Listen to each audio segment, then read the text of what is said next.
I am pleased to inform you that we have arrived at the labyrinth. Please be advised that the punishment for trespassing is execution. Please be advised that electrical storms on the surface of Tartarus make departure impossible at this time. Resident count is as follows: 3,071. Resident deaths, including but not limited to executions, are as follows: 1,684. Resident escapes are as follows: 0. The interior can be chilly. Take a scarf with you, Captain. I would also ask that you leave your captain's ID with me, in the event that you do not return.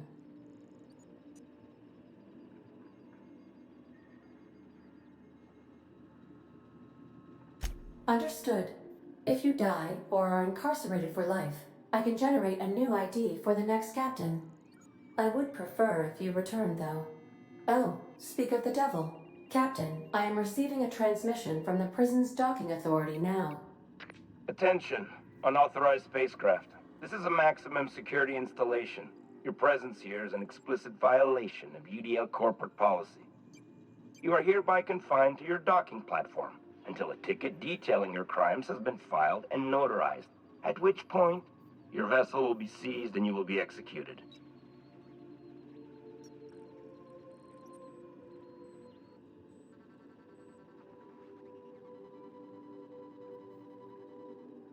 I wager it'll take a bit longer than it takes you to lose your patience and storm out of your ship looking to get shot. To be honest, that'd make my job a lot easier. You come out, we shoot you full of holes, and then everyone goes about their day worry-free. Except you. You'll be dead.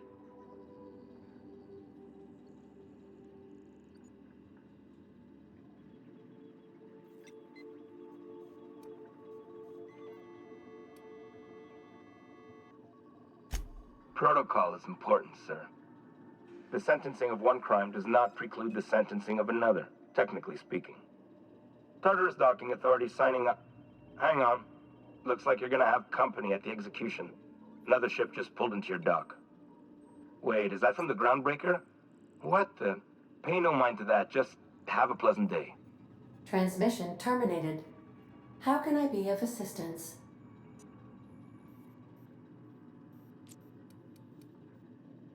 Take care. I require a functioning captain to run the ship.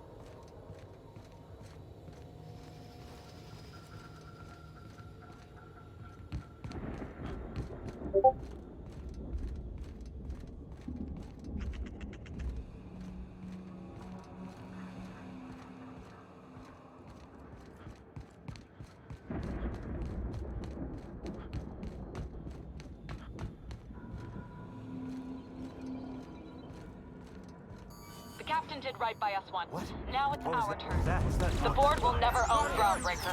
Not while I breathe. Push on, my lad. Wait.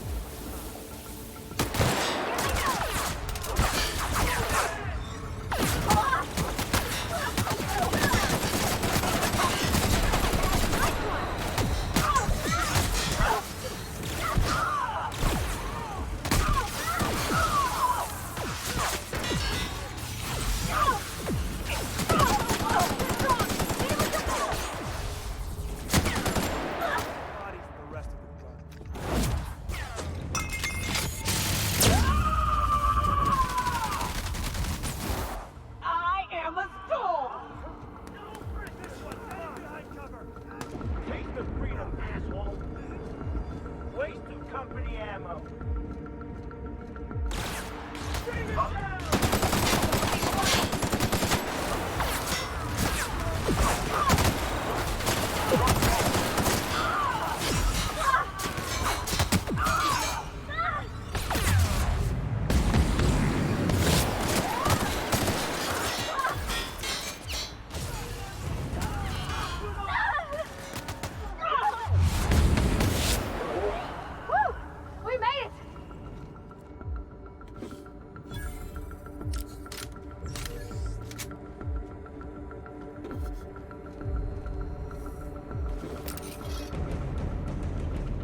thought I saw something.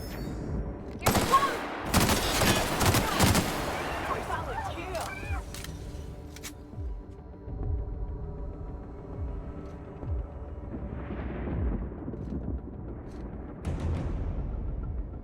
Got my sights on you.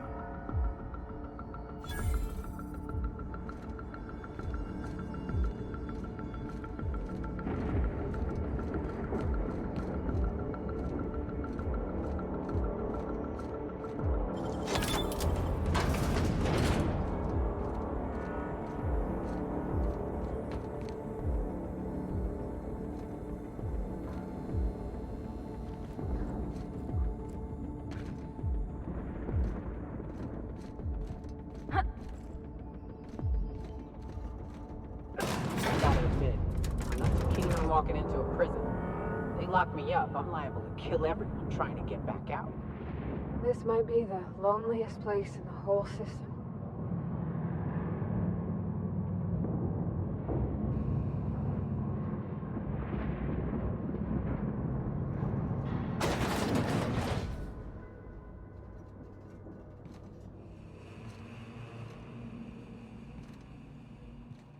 Got it? Inside. Whew. We have a lot of shooting to do, Captain.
Everyone all right?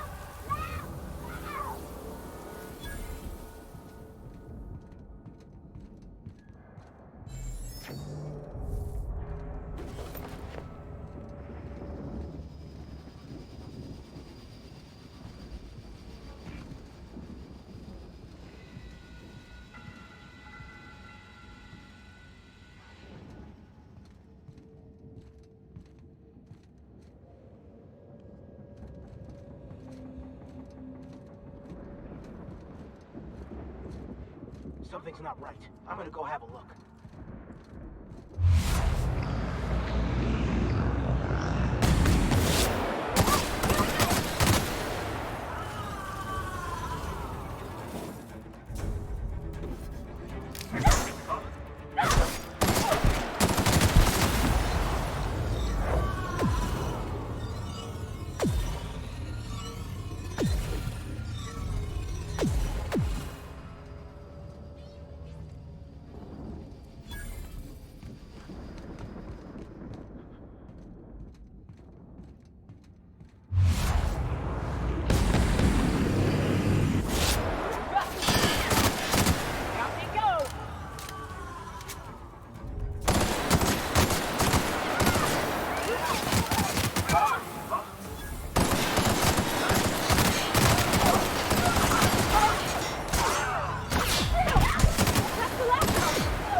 Let's go, troops. Stellar Base counting on us.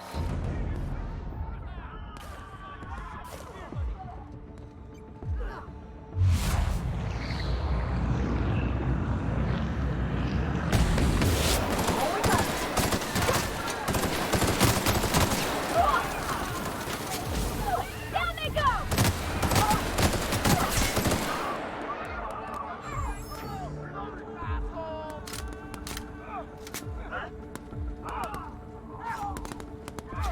I'll take this one.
Everyone all right? Everyone all right?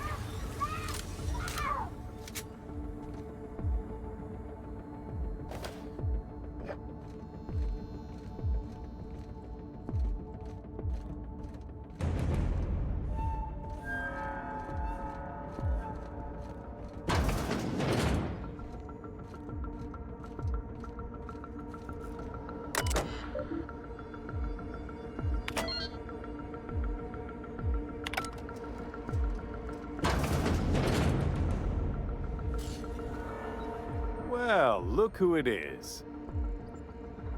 I'll be damned. I was prepping the studio for our announcement, and here you are as a bonus. I had heard you'd taken a mechanic under your wing. What's the matter, girl? Couldn't find actual employment? The captain's treated me right. Better than any of you bored folk ever have. I'm exactly where I want to be. Ah, I knew I smelled Monarch when you lot walked in. The stench of sulfur, depression, and desperate bravado is unmistakable. Keep talking, you'll be smelling iron. Ain't nobody so important I won't put a bullet in. When you go off and get yourself shot, try to avoid taking one to the face. I'll want it recognizable to show to my citizens.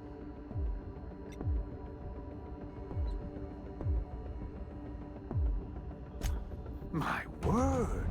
You've correctly identified the most recognizable man in the colony. Remarkable.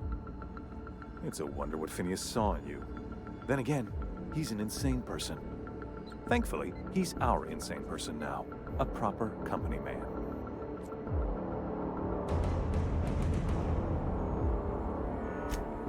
Yes, he is an extraordinarily obstinate fellow, isn't he? Fine he isn't working for us per se. Semantics, he'll come around. But that's between us. As far as my adoring citizens will know, we've turned a dangerous crackpot into a working-class man. It's a miracle.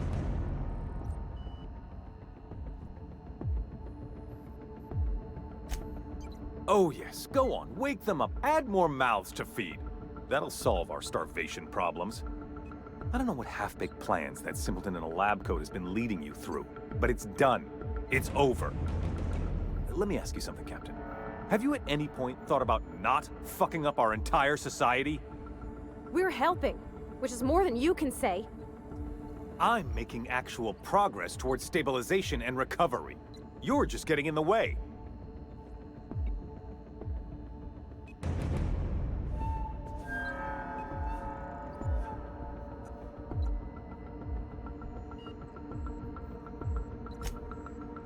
Oh, right. This coming from the psychopathic outlaw. Yes, I'll try to be more open-minded about your path of wanton dissent.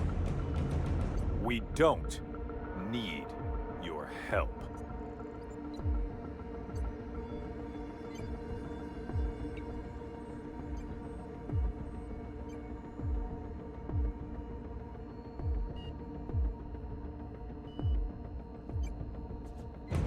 You have? Is that what you were doing at the Ministry? Look, I'm not an unreasonable man. If you manage to storm the castle, as it were, and make it out of here with Phineas alive, I can't exactly afford more havoc than you've already caused. Fine. If you survive, you'll need someone to sell the rest of the board on your plan.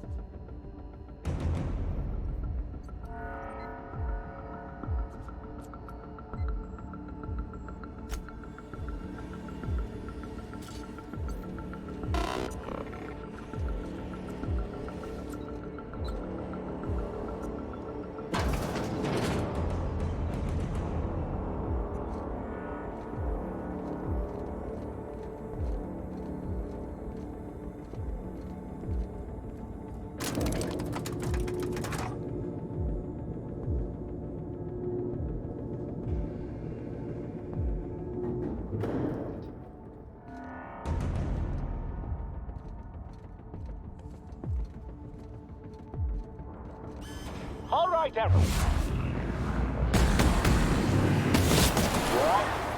I'm not one for rousing speeches, but the captain needs our help. So, get in there and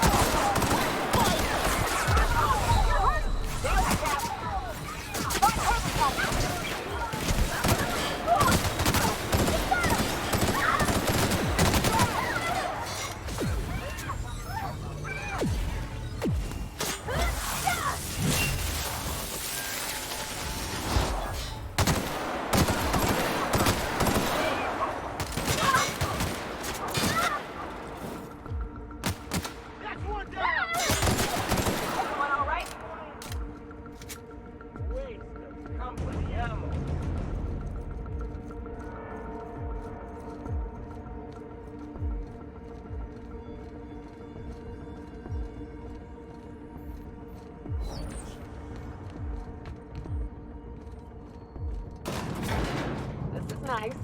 Calm before the storm and all that. Whatever comes of this, I'm just real glad to know you all.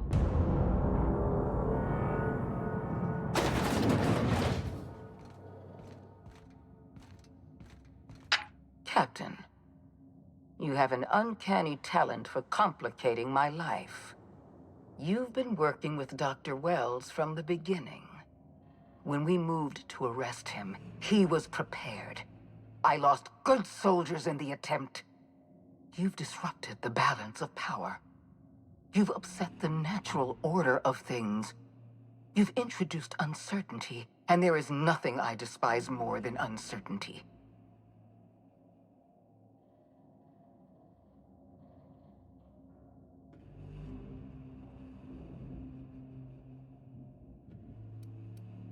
Typical. Running your mouth in the middle of a crisis. It's almost as if you delight in chaos. I should have dealt with you a long time ago. You were always too dangerous to leave unchecked.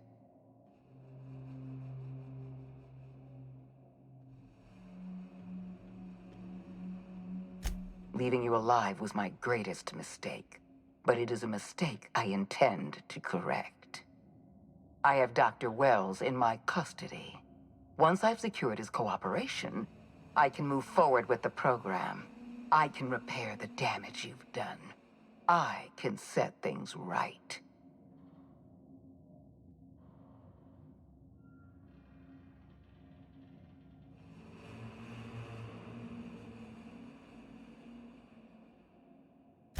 Fair enough. I'm giving you exactly one chance to parley with me.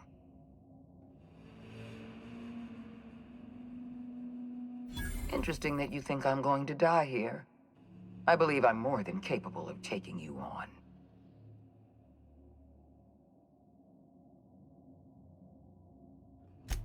Fair point. I don't know how you've managed to defy the odds. By every reasonable estimate, you should be dead. Yet here you stand. I've devoted my entire life to protecting Halcyon. I'm not afraid to die in the line of duty.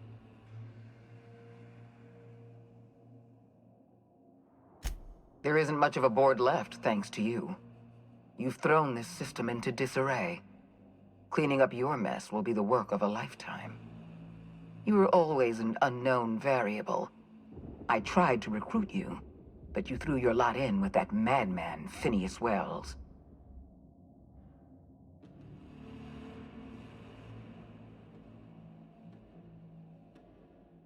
Rockwell said that. Chairman Rockwell? That's absurd. You're lying. This is another one of your tricks. I've been the chairman's most reliable associate. That's ridiculous. Halcyon is collapsing. The Labyrinth is rioting. You're running wild through the colony. And I let the situation get out of hand? I have given the chairman nothing less than a lifetime of loyal, honorable service. And this is how he repays me. By leaving me twisting in the wind.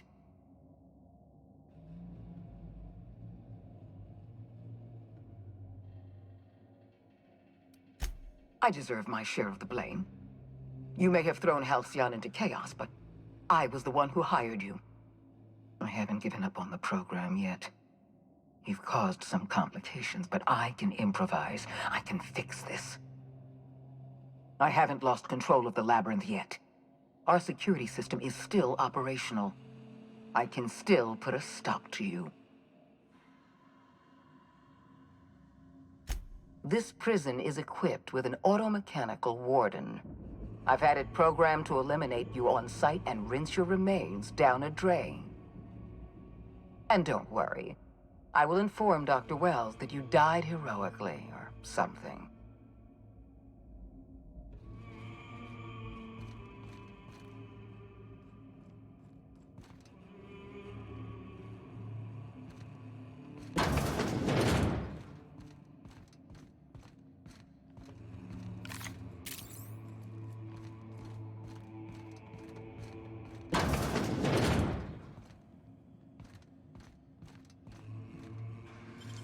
Wow, you got that?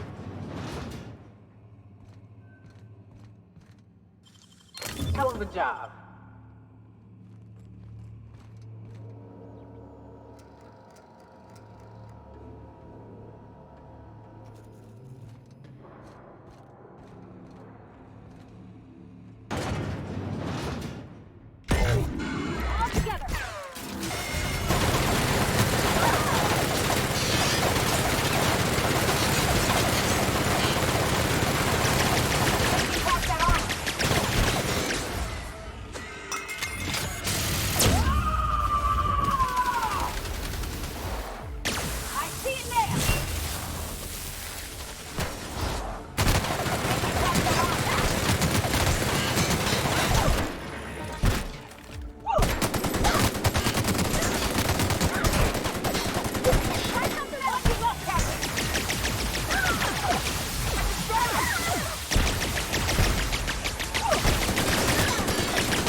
You don't know how glad I am to see you.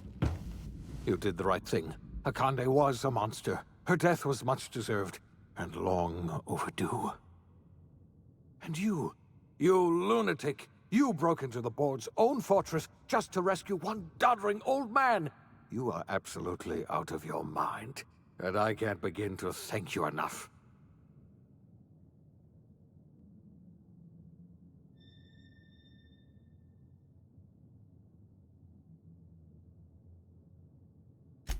I'm all right, thanks to you. Akande wanted my cooperation. I'm quite sure she would have beaten it out of me if you hadn't arrived. You've broken the board's stranglehold on this colony, and you saved my life. But there's still so much we have yet to accomplish. You and I are going to have to work harder than ever to save Halcyon.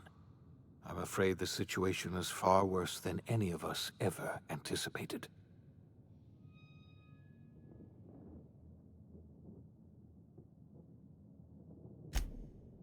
Earth has gone dark.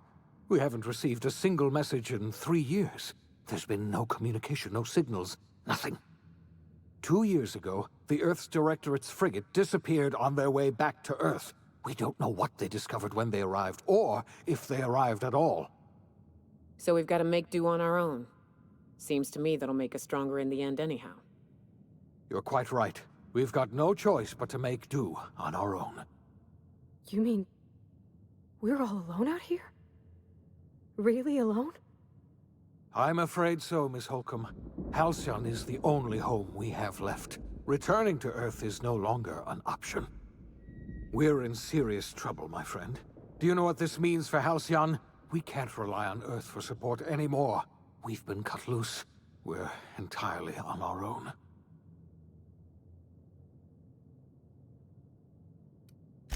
Yes, certainly. I'll help however I can. I don't know what happened, but something must have gone horribly wrong. I don't know why Earth's gone silent. I don't even know if Earth exists anymore. We have no connection back to Earth, and return is likely impossible. We're completely alone out here.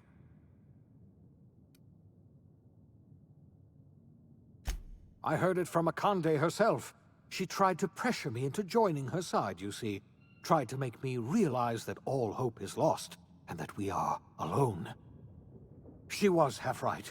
We are alone, and we're going to have to fend for ourselves, because there's no telling what's happened to Earth.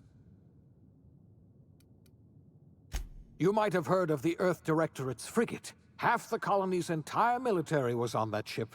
They were returning to Earth when they vanished without a trace. That was 2 years ago. We haven't heard a word from them since. Whatever happened to Earth likely happened to them. Yes, Akande mentioned as much. Earth hasn't sent us a single message in 3 years. No one knows why. Akande had kept the truth to herself, perhaps with good reason. Can you imagine what would have happened if word got out? We'd have utter pandemonium.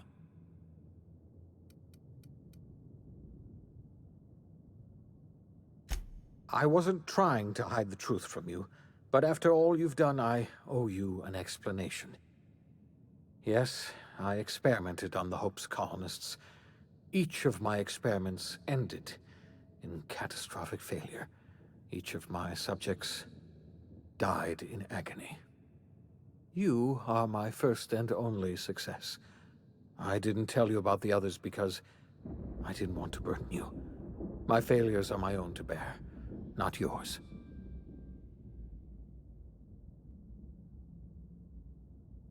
Thank you. Perhaps in time I'll learn to forgive myself. My apologies. I need to get a hold of myself. We've far more pressing issues to worry about right now. If you have any more questions, ask me. I'll answer as best I can. Yes, we do. You've done a marvelous thing. You've succeeded where anyone else would have failed, including me. We must begin the revival process immediately, starting with the Hope's brightest minds, and then we're going to fix this damn colony, one problem at a time. We're going to need a leader, and I can't imagine a better person for the job than you. What do you say, old friend? Will you help us?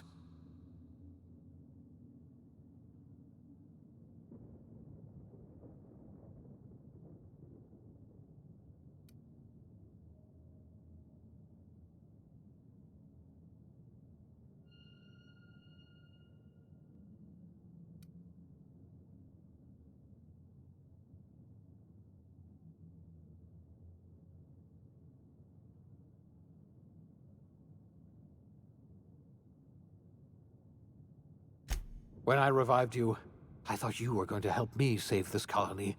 I was wrong. I had our roles reversed, you see. You're the one who's going to save us all.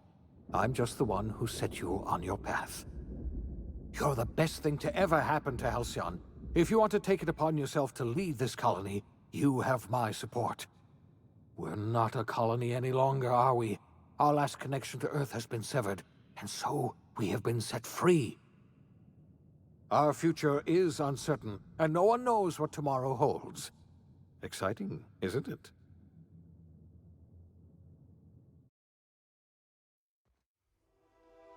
The OSI teaches that everything in the universe happens according to the grand plan. But the stranger that arrived in Halcyon was an unplanned variable. From the moment he landed in Emerald Vale, his actions altered the course of history. The events on Tartarus brought about the end of the Board's authority. But the Board's mistakes would haunt the colony for decades to come. The damage they left behind would require the work of a generation to repair. Dr. Phineas Wells began reviving a handful of the Hope's colonists. Engineers, scientists, technicians, and intellectuals. They were among the brightest minds the Earth had ever sent out into the stars. The Hope scientists and engineers woke up in a colony descending headlong into total collapse. With no way to return to Earth, they had no choice but to band together and devote themselves to the cause of saving Halcyon. The people of Halcyon were nothing if not hardy. In the absence of the Board's authority, many of the colony's settlements banded together with a single purpose in mind: survival. Life was especially hard in the years to come. Some towns dissolved by attrition and starvation, but most of them found a way to carry on. In the years to come, Halcyon was forced to reckon with its newfound freedom. The Board was gone, and for better or worse, the colony was responsible for its own destiny. Between MSI's worker-centric policies and the iconoclast's manpower, Sanjar and Zora were able to rally many of the Terra 2 townships to their cause. MSI's workforce swelled, and the iconoclasts enjoyed a significant surge in their ranks. The Board was too distracted by infighting and internal politics to stop MSI from becoming a powerful corporation and a refuge for townships that might have fallen through the cracks. Consumed by paranoia, Lilia Hagen took Sublight Salvage in a controversial direction, openly accusing Board officials of an extraterrestrial conspiracy. One day, an accident at the Groundbreaker's docking bay silenced her forever. Time would tell if her replacement could keep the Sublight family together. The collapse of Edgewater left its workers bereft of any purpose in life. Most of them made their way to Adelaide McDevitt's camp, hoping to ingratiate themselves into her favor. Adelaide accepted only a few to her community. The rest were turned away and likely died of starvation. Nevertheless, Adelaide's camp grew into a well-established town. Adelaide McDevitt refused to cooperate with the ongoing effort to save Halcyon from collapse. A sympathetic deserter stole a copy of her research and delivered it to the Hope's scientists. It is unclear how useful Adelaide's research was. An optimistic estimate suggests her work may have bought Halcyon another few years of survival. Adelaide would never know. She died that winter. Under the leadership of Junlei Tennyson, the Groundbreaker held firm against corporate influence. The ship's mechanical stability gave Junlei the time to educate a promising generation of engineers schooled in her family's traditions. The future of the Groundbreaker looks promising.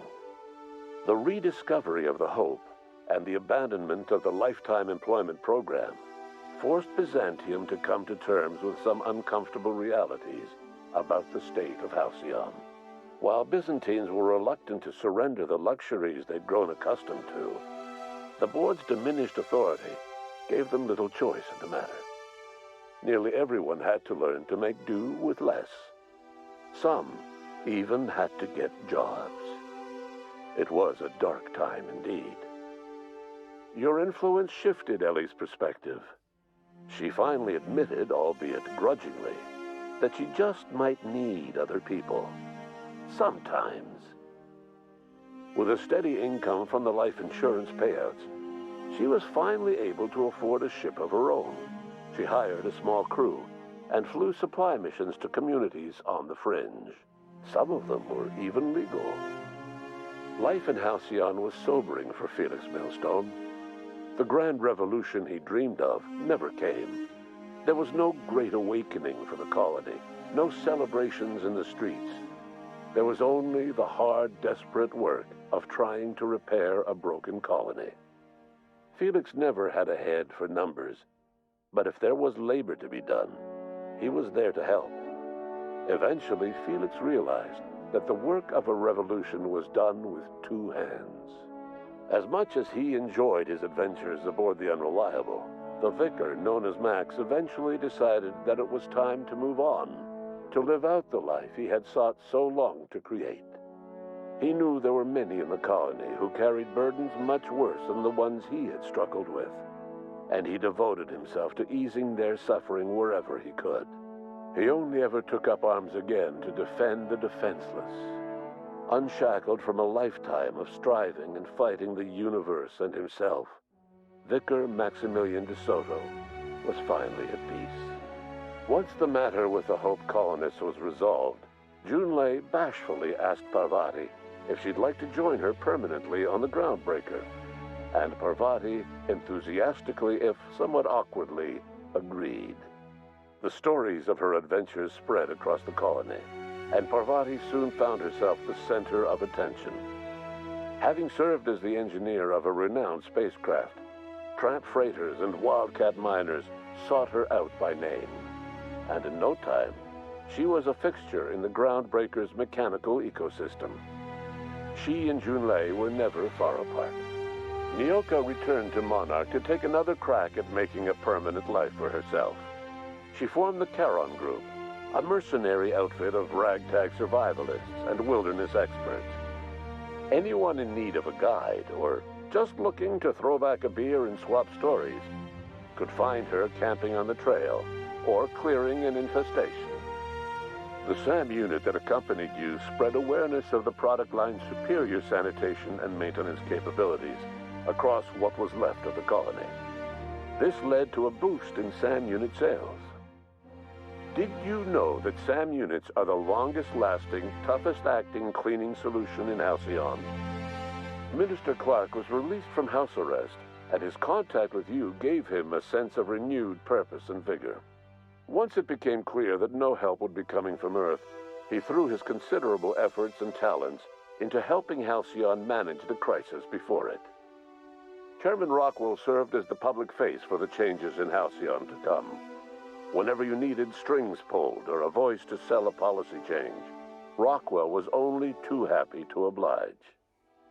As for Dr. Phineas Wells, he spent his remaining years in his orbital lab. He eventually came to terms with his own past and was able to forgive the mistakes of his younger self by devoting his remaining years to serving the colony.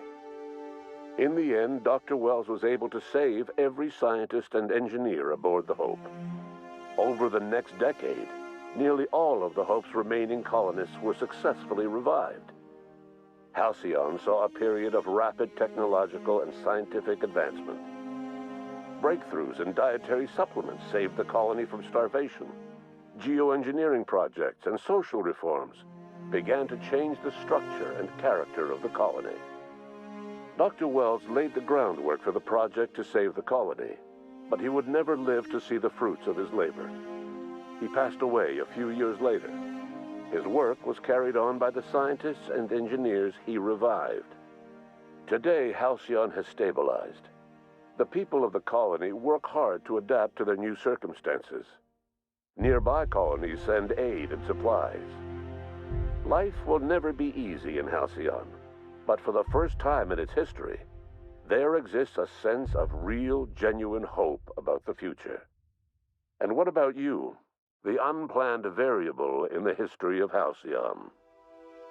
Long after Wells passed away, you carried on his work with more energy, determination, and brilliance than he could ever muster. The years that followed were hard, but Halcyon survived by the efforts of the Hope's most promising colonists, the greatest of which was you. No one knows what's happened to Earth, and no one knows what the future has in store for Halcyon. All we know for certain is this: the name of the Unreliable and that of its intrepid captain will remain the subject of countless stories for years to come.